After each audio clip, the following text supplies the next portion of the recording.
Shalom Bapak Ibu Saudaraku, salam dari Bogor Baru. Pada kesempatan ini kita akan melanjutkan renungan kita tentang kitab Mazmur. Dan hari ini tema besarnya, tema utamanya yaitu tentang keagungan Tuhan. Keagungan Tuhan itu harus dinyatakan kepada dunia ini. Nah, saudara sekalian, kita akan membaca dari Mazmur pasal 8. Dan Mazmur pasal 8 ini di dalam TB2 berjudul Manusia Hina sebagai Makhluk Mulia. Anda perhatikan judulnya ya, manusia yang hina tetapi sebagai makhluk yang diberi kemuliaan oleh Tuhan. Manusia hina sebagai makhluk mulia. Bapak Ibu Saudaraku, kita percaya bahwa Allah Bapa kita adalah pencipta alam semesta ini.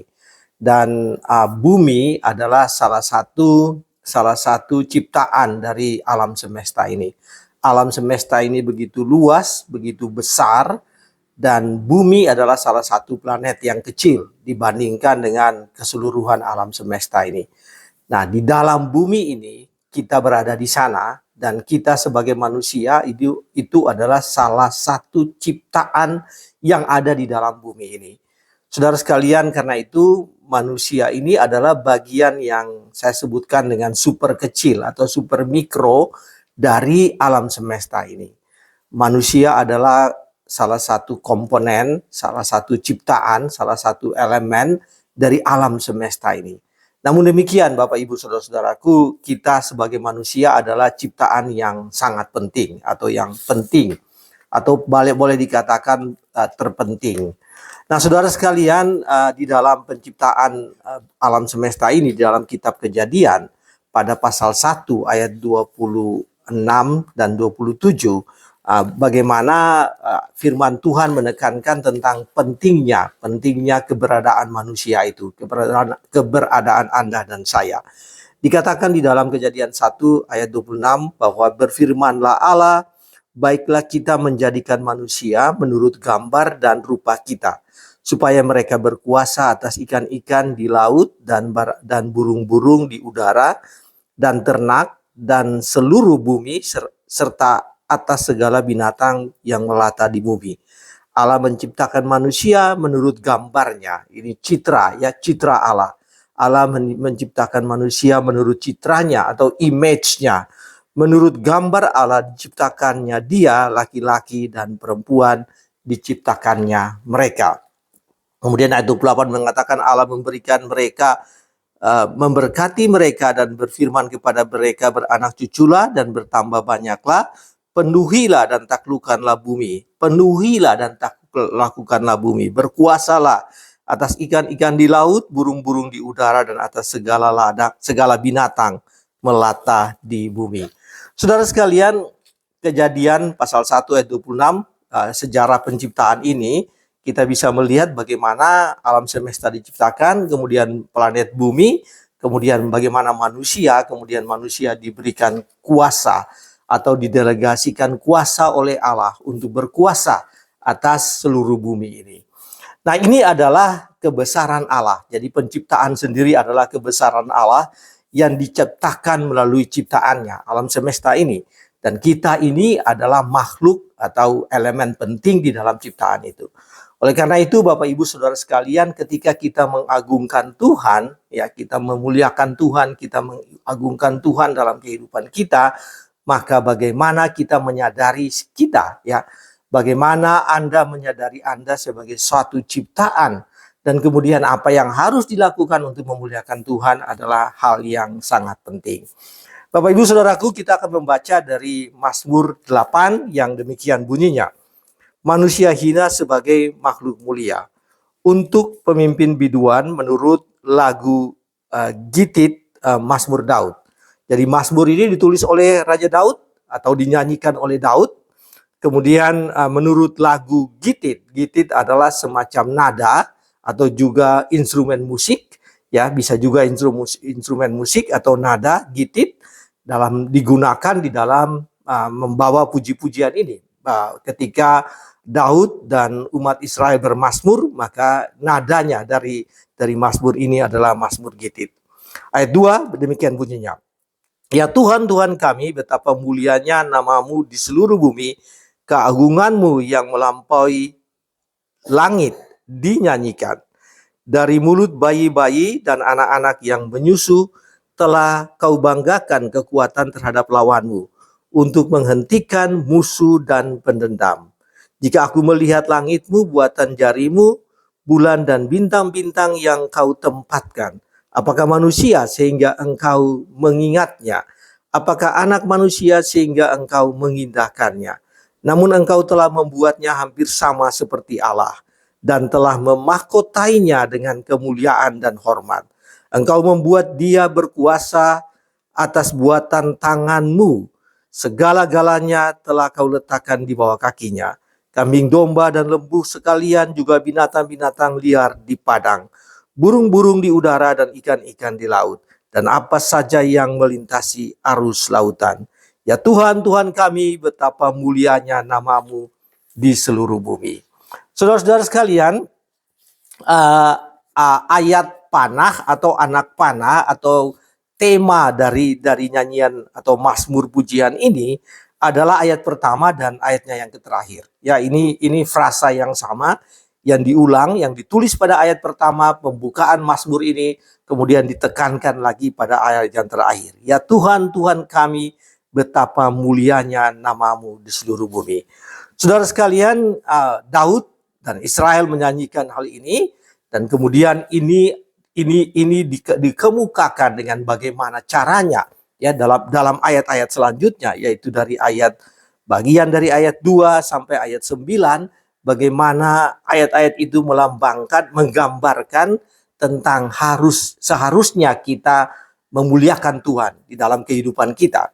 Dan mari kita melihat bagian-bagian ini, Bapak Ibu Saudara sekalian. Hal yang pertama yang kita bisa lihat bahwa keagungan Allah itu dinyatakan dalam nyanyian. Keagungan Allah dinyatakan di dalam puji-pujian atau di dalam nyanyian. Keagungan Allah itu harus dinyanyikan. Saudara sekalian, di dalam ayat 2 dikatakan begini, bahwa ya Tuhan, Tuhan kami, betapa mulianya nama-Mu di seluruh bumi. 2a. Kemudian 2b dikatakan keagungan-Mu yang melampaui langit.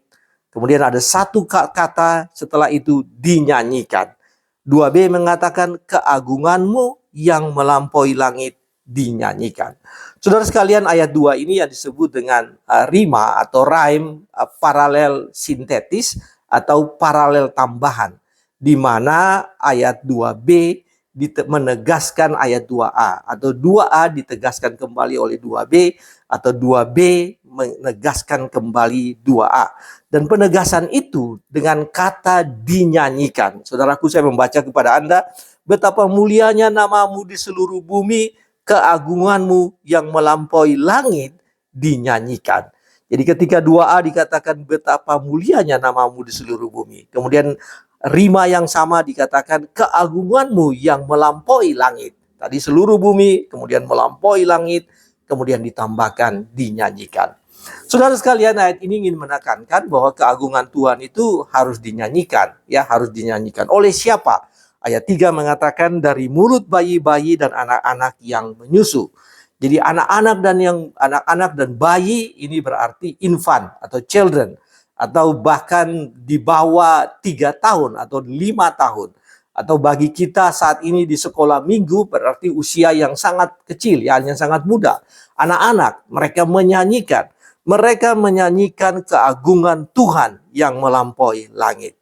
Saudaraku, gaya bahasa di dalam ayat 2 ini, ya, disebut dengan di dalam ayat 3, dari mulut bayi-bayi dan anak-anak yang menyusu ini adalah gaya bahasa yang disebut dengan sinekdoke. Sinekdoke itu yaitu sebagian di dalam bahasanya, di dalam pengucapannya atau penyampaiannya itu sebagian sebagai pengganti keseluruhan. Jadi nama sebagian sebagai pengganti keseluruhan, sinekdoke.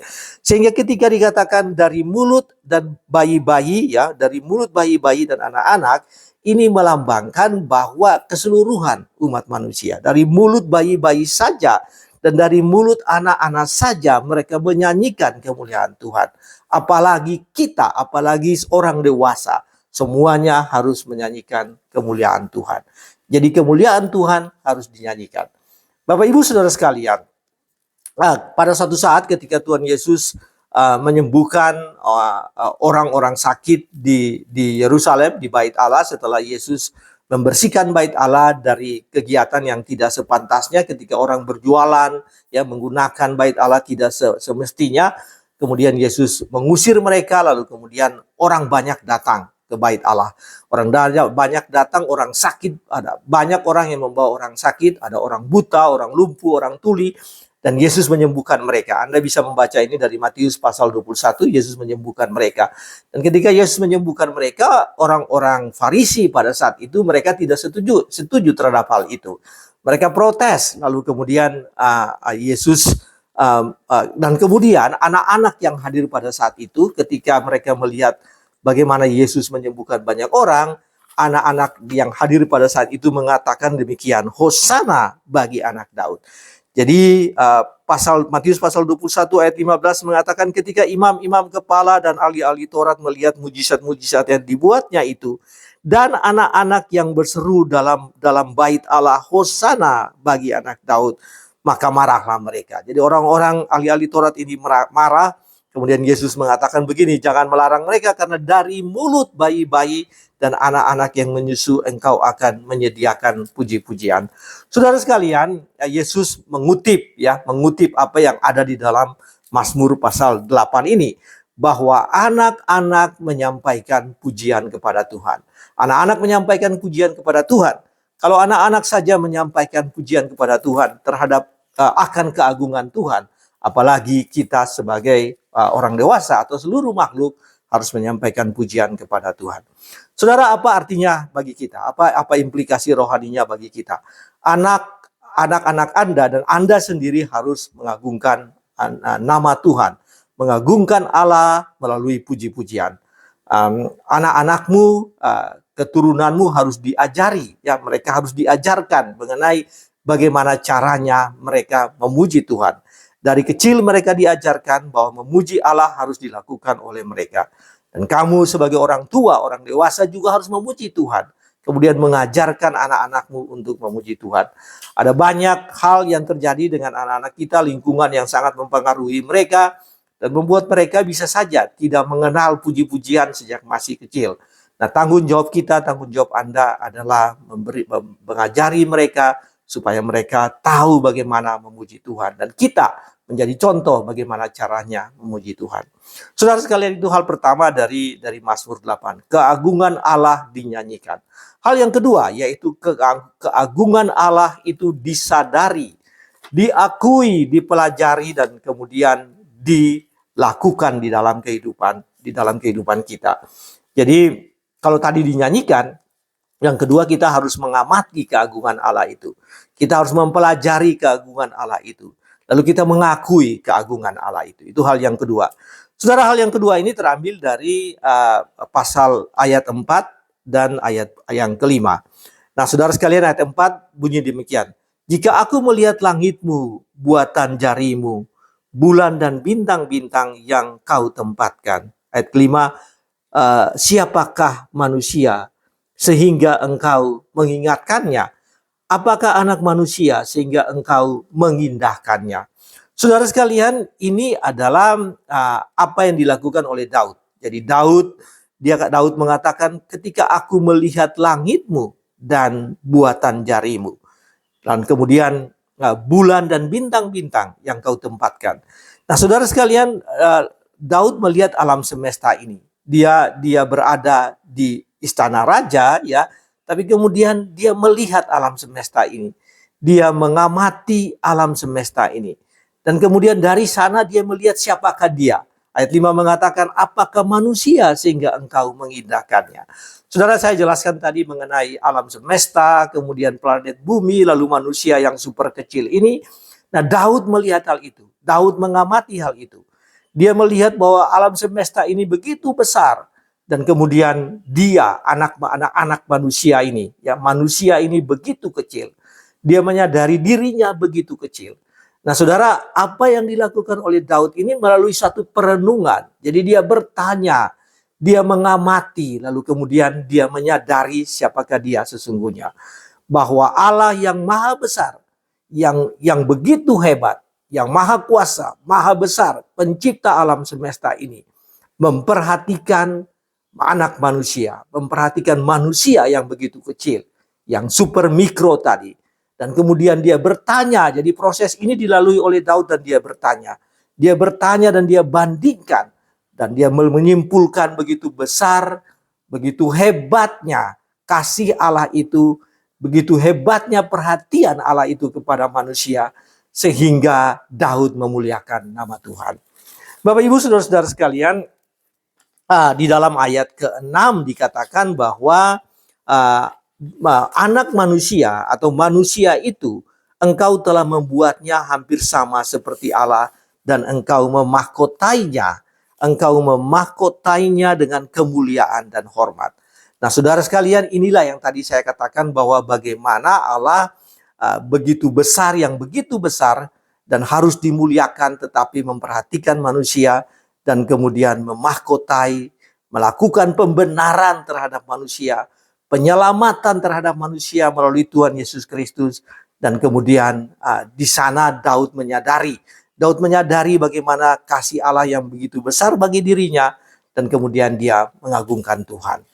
Bapak Ibu Saudara sekalian, apa maknanya, apa artinya bagi Anda ya? Anda harus amati sekitar Anda. Anda harus merenungkan apa yang terjadi dengan kehidupanmu.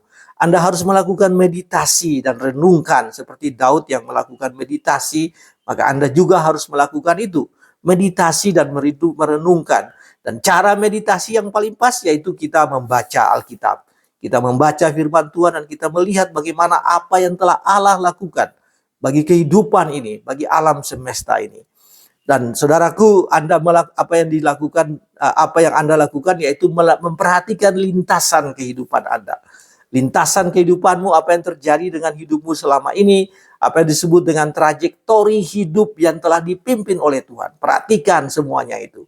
Dan kemudian memuliakan Tuhan. Apa yang terjadi dengan kamu kemarin, apa yang terjadi dengan kamu sebelumnya, tahun lalu. Amati semuanya itu. Dan bagaimana Allah yang maha kuasa mengindahkan kamu yang super kecil atau super mikro di alam semesta ini. Dan kemudian muliakan Tuhan. Karena Allah mengindahkan kamu. Karena Allah memperhatikan kamu. Allah yang begitu besar memperhatikan kamu. Dan karena itu kamu memperhatikan itu, mensyukuri itu, lalu memuliakan Tuhan. Saudara sekalian, itu hal yang kedua. Kalau hal yang pertama tadi, keagungan Tuhan dinyanyikan, dibawa dalam puji-pujian secara verbal. Yang kedua, keagungan Tuhan itu dipelajari, diamati, lalu disadari oleh kita. Ya, kita harus melakukan hal itu. Maka yang ketiga, keagungan Tuhan itu didelegasikan kepada kita. Didelegasikan kepada manusia. Saudara, pada ayat 5, 6, dan 7 ada beberapa kata kerja yang menyatakan tentang bagaimana Tuhan mendelegasikan kebesarannya kepada kita sebagai manusia. Ini merupakan apa yang tadi disebutkan sebelumnya di dalam kitab Kejadian, bahwa Tuhan memberikan kuasa, Tuhan memberikan otoritas kepada umat manusia. Nah, saudara sekalian, di dalam ayat 5 dikatakan demikian. Ayat kata kerja yang pertama yaitu bahwa Tuhan mengingatkannya. Tuhan mengingat manusia. Jadi bunyinya, apakah manusia sehingga engkau mengingatkannya. Jadi Tuhan mengingat, itu yang pertama. Yang kedua dikatakan bahwa Tuhan mengindahkan. Allah mengindahkan. Siapakah manusia sehingga engkau mengindahkan. Jadi mengingat dan mengindahkan. Ayat ke-6 dikatakan bahwa Tuhan membuat hampir sama seperti Allah. Jadi dia membuat manusia hampir sama seperti Allah. Tadi dalam Kejadian 1 ayat 27, manusia diciptakan menurut gambarnya, gambar Allah. Jadi Tuhan membuat manusia hampir sama seperti Allah. Kemudian dalam ayat 6 juga dikatakan Tuhan memahkotainya dengan kemuliaan. Memahkotai dengan kemuliaan dan hormat. Jadi Tuhan memberikan kemuliaan itu karena memahkotai dengan kemuliaan dan hormat kepada manusia. Bapak Ibu saudara-saudara sekalian, dan klimaksnya itu pada ayatnya yang ketujuh ini. Ayat yang ketujuh mengatakan, engkau membuat dia berkuasa atas buatan tanganmu. Dan di dalam ayat 6, ayat 8 menyatakan tentang tumbuh-tumbuhan, tentang hewan, domba, lembu sekalian, binatang-binatang, semuanya alam semesta ini yang berada di bawah otoritas kuasa manusia. Saudara-saudara sekalian, apa yang terjadi di dalam apa yang dijelaskan di dalam ayat 8 ini, di dalam ayat 6, 7, dan 8 ini, sampai ayat 9, pada dasarnya menjelaskan bahwa Tuhan mendelegasikan otoritasnya kepada manusia dalam rangka memuliakan Tuhan. Saudara, saya harus menekankan ini. Dia mendelegasikan kuasa atau otoritasnya kepada manusia dalam rangka memuliakan nama Tuhan, memuliakan Tuhan. Saudara-saudara sekalian, tadi di dalam Kejadian 1 sudah dijelaskan tentang hal itu, bahwa manusia diberikan kuasa untuk mengolah dan menata alam semesta ini. Dan kuasa untuk melakukan itu dan kemudian memuliakan nama Tuhan. Bukan berkuasa untuk kepentingan diri, bukan berkuasa untuk merusak, bukan berkuasa untuk memanfaatkan kuasa itu bagi dirinya sendiri. Tetapi otoritas atau kuasa itu diberikan untuk kebaikan dan kemudian untuk memuliakan Tuhan. Saudara, cenderung kalau seseorang mendapatkan kuasa, maka kuasa itu digunakan untuk kepentingan dirinya sendiri, untuk kepentingan kelompoknya, untuk kepentingan atau untuk merusak, bukan untuk membangun, untuk kepentingan orang lain, ya, untuk kepentingan kelompok tertentu. Itu yang terjadi, bukan untuk memuliakan nama Tuhan. Tetapi di sini yang dimaksudkan dengan kuasa yang didelegasikan kepada manusia, yaitu untuk dilaksanakan dengan baik dan untuk memuliakan nama Tuhan. Saudara sekalian, apa artinya bagi kita? Artinya bagi kita bahwa kita harus memuliakan Allah dengan kehadiran kita yang berada di dunia ini. Kita harus memuliakan Allah. Anda harus memuliakan Allah yang menyelamatkan kita, pencipta langit dan bumi, dan telah menyelamatkan kita melalui Tuhan Yesus Kristus dengan keberadaanmu di dunia ini. Karena Anda didelegasikan otoritas untuk hidup di dunia ini. Dan karena itu Anda harus memperhatikan posisimu, menggunakan statusmu, menggunakan keberadaanmu untuk memuliakan Tuhan. Dengan kata lain, apa yang kita lakukan, apa yang kita jalani dalam kehidupan ini sebetulnya untuk memuliakan nama Tuhan. Nah, perhatikan hal ini, bahwa itu terjadi melalui satu proses yang paling awal di mana Allah memperhatikan, Allah mengindahkan kita, dan kemudian Allah memahkotai dengan kuasa, dengan kemuliaan dan hormat. Jadi ini satu proses yang berjalan, dan kita mengalami itu ketika Allah memperhatikan kita, Allah mengingat kita, kemudian Allah memberikan keselamatan bagi kita. Allah memahkotai kita dengan keselamatan itu, memberi keselamatan kepada kita, dan kemudian membuat kita berkuasa atau memberikan kuasa bagi kita untuk kita menjalani kehidupan ini, memberikan hormat bagi kita untuk kita bisa menjalani kehidupan kita di dunia ini. Dengan kata lain, Bapak Ibu saudara-saudara sekalian, otoritas atau delegasi kuasa yang Tuhan berikan itu harus digunakan untuk memuliakan nama Tuhan. Jadi Bapak Ibu saudara sekalian, memuliakan Allah dengan statusmu dan posisimu dan keberadaanmu adalah bagian dari kehidupan ini. Dan Anda harus melakukan itu sebagai wujud bagaimana Anda menghormati Allah, karena kehormatan yang diberikan kepada Anda, dan menghormati kuasa Allah sebagai kuasa yang telah diberikan kepada Anda. Saudara sekalian, bahwa Allah mengasihi Anda dan Tuhan Yesus mengasihi Anda, dan puncaknya yaitu bahwa Allah memberikan pendelegasian itu kepada Anda. Ini harus kita perhatikan itu dalam kehidupan kita, dan kemudian kita memuliakan dan mengagungkan Dia di dunia ini. Keberadaan kita di dunia ini adalah bagian dari pendelegasian kuasa Tuhan, di mana kita bertanggung jawab untuk memuliakan nama Tuhan. Bapak Ibu saudara-saudaraku, sebagai take away message, jadi di dalam Mazmur pasal 8 ini ditekankan di sini bahwa, dan itu di dalam 2 ayat, bahwa kita harus memuliakan nama Tuhan, mengagungkan nama Tuhan. Di dalam ayat 2 dikatakan tadi bahwa betapa mulianya namamu di seluruh bumi, keagunganmu yang melampaui langit. Kemudian di dalam ayat 10 juga dikatakan, Tuhan, Tuhan kami, betapa mulia namamu di seluruh bumi. Jadi memuliakan nama Tuhan di seluruh bumi ini adalah tanggung jawab kita. Orang lain harus mengetahui, atau dunia harus mengetahui bahwa Anda memuliakan nama Allah. Dari apa? Dari perbuatanmu sebagai delegasi yang telah diutus Tuhan ke dunia ini. Dan jangan sampai orang tidak tahu bahwa Anda memuliakan Allah. Anda harus memuliakan Allah seperti bayi-bayi yang menyanyikan puji-pujian. Seperti Daud yang melakukan perenungan dan meditasi tentang kebesaran Allah. Maka Anda harus melakukan hal yang sama. Menyampaikan puji-pujian, kemudian merenungkan kebesaran Tuhan dan memuliakan Dia. Dan perhatikan bahwa statusmu dan hidupmu adalah untuk memuliakan nama Tuhan. Lakukan hal itu, saudaraku, dalam kehidupanmu untuk memuliakan Allah sebagai wujud bagaimana kasih Allah yang begitu besar yang sudah diberikan kepada kita, kepada Anda, dan terutama memberikan keselamatan yang kekal kepada Anda. Kiranya firman Tuhan ini memberkati saudara sekalian. Tuhan berkati.